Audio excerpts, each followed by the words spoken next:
Doctor Bhimrao Ramji Ambedkar ಅವರು ಭಾರತ ಇತಿಹಾಸದಲ್ಲಿ ಅತ್ಯಂತ ಪ್ರಭಾವಶಾಲಿ ವ್ಯಕ್ತಿಗಳಲ್ಲಿ ಒಬ್ಬರು. ಅವರನ್ನ ಬಾಬಾ ಸಾಹೇಬ್ ಅಂತ ಕರೆಯಲಾಗುತ್ತಿತ್ತು. ಅವರು ಕೇವಲ ಸಂವಿಧಾನ ರಚಿಸಿದವರಲ್ಲ, ಬದಲಾಗಿ ಭಾರತದಲ್ಲಿ ಸಾಮಾಜಿಕ ನ್ಯಾಯ ಮತ್ತು ಸಮಾನತೆಯ ಪ್ರತಿಪಾದಕರಾಗಿದ್ದರು. ಬಾಲ್ಯದಲ್ಲಿ ತೀವ್ರ ಜಾತಿ ತಾರತಮ್ಯ ಅನುಭವಿಸಿದ ಅವರು ತೀವ್ರ ಅಡೆತಡೆಗಳ ಮಧ್ಯೆಯೂ ಉನ್ನತ ಶಿಕ್ಷಣವನ್ನ ಪಡೆದರು. ಕೊಲಂಬಿಯಾ ವಿಶ್ವವಿದ್ಯಾಲಯ ಮತ್ತು ಲಂಡನ್ ಸ್ಕೂಲ್ ಆಫ್ ಎಕನಾಮಿಕ್ಸ್ ನಿಂದ ಅರ್ಥಶಾಸ್ತ್ರ ಮತ್ತು ಕಾನೂನಿನಲ್ಲಿ ಡಾಕ್ಟರೇಟ್ ಪಡೆದರು.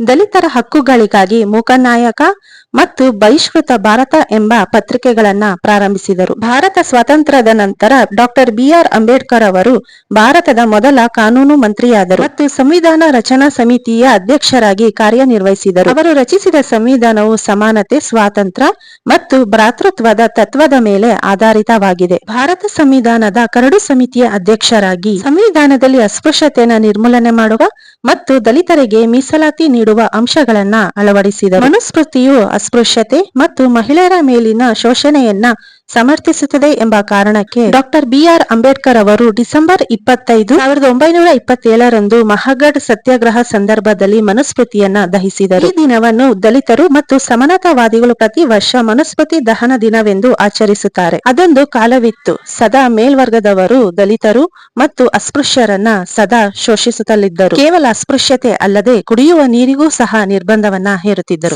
1927 ಮಾರ್ಚ್ನಲ್ಲಿ ಮಹಡ್ನಲ್ಲಿರುವ ಚೌದರ್ ಕೆರೆಯಲ್ಲಿ ಅಸ್ಪೃಶ್ಯರಿಗೆ ನೀರು ಕುಡಿಯುವ ಹಕ್ಕನ್ನು ಒದಗಿಸಲು ಅಲ್ಲಿ ಸತ್ಯಾಗ್ರಹವನ್ನ ಮಾಡಿದರು. ದಲಿತರು ಮತ್ತು ಅಸ್ಪೃಶ್ಯರ ಶಿಕ್ಷಣಕ್ಕಾಗಿ ಮತ್ತು ಸಂಘಟನೆಗಾಗಿ ಬಹಿಷ್ಕೃತ ಹಿತಕಾರಣಿ ಸಭೆಯನ್ನ ಸ್ಥಾಪಿಸಿ ಸಂವಿಧಾನದ ಮೂಲಕ ಕಾನೂನುಬದ್ಧ ಹಕ್ಕುಗಳನ್ನ ಒದಗಿಸಿದರು.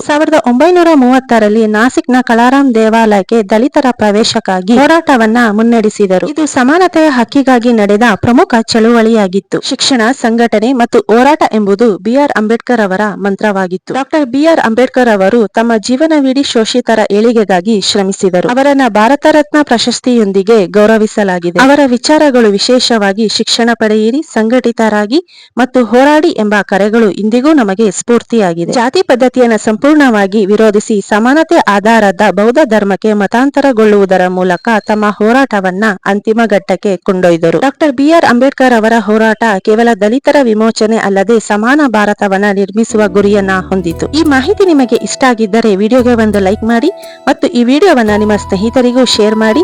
ಮತ್ತಷ್ಟು ಹೆಚ್ಚಿನ ವಿಡಿಯೋಗಳಿಗಾಗಿ ನಮ್ಮ ಚಾನೆಲ್ ನಿಶ್ಚಿತ ಗೌಡ ಅಡುಗೆ ಅಂಡ್ ಲಾಗ್ಸ್ ಯೂಟ್ಯೂಬ್ ಚಾನೆಲ್ ನನ್ನು ಸಬ್ಸ್ಕ್ರೈಬ್ ಮಾಡೋದನ್ನ ಮರಿಬೇಡಿ. ಹಾಗೆ ನಿಮ್ಮ ಅನಿಸಿಕೆ, ಅಭಿಪ್ರಾಯಗಳನ್ನ ಕಮೆಂಟ್ ಬಾಕ್ಸ್ ಅಲ್ಲಿ ತಪ್ಪದೆ ತಿಳಿಸಿ.